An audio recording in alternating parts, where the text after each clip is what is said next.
I cannot believe people's reactions to the Campbell Soup controversy.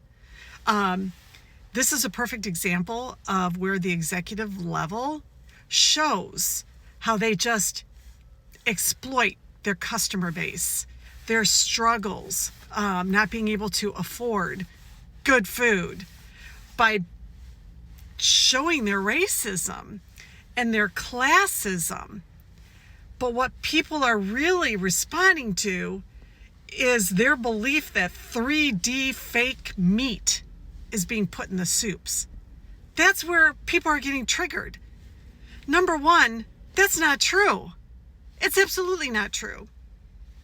Meat that's grown from cells in a lab is so ungodly expensive. What Campbell Soup is using is just a grade above 4D meat, dead, dying, diseased, or decayed. Just a grade above that. The remnants, what's cleaned up out of meat processing facilities. Yeah, that's the kind of meat that's in there. But this is my time to get on the soapbox about meat grown in a lab.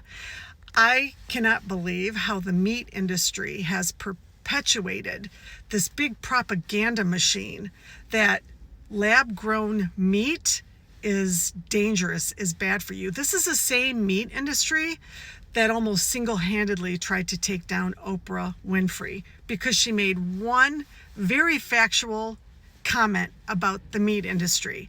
The meat industry is huge. It's there to protect itself and its shareholders. So now you have this emerging technology of meat grown in a lab, and they can't even afford, they're not willing to lose even 0.1% of their revenue to competition.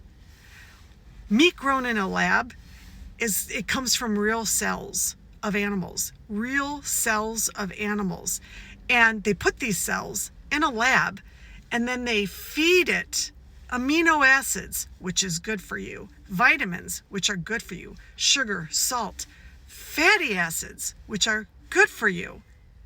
And then they make chicken meat from that. And you know what you don't get? You don't get chicken meat from an animal that has high hormones because of the fear it feels during the process of being killed. That's a thing. You're not getting chicken meat from a chicken that ate pellets that have pesticides and herbicides in it. You're not eating chicken meat from a chicken that's been pumped with antibiotics, okay? Furthermore, you're not eating chicken meat from factory farming whose waste completely contaminates and pollutes our waterways and our soils. The factory farming that produces manure and carbon dioxide that increases global warming. And of course, the big thing is you're not eating chicken from an animal that had to suffer and die. See, this is like the next level of taking humanity to a better place, and we can't have it because of this very greedy industry. Anyway, that's my take on the matter.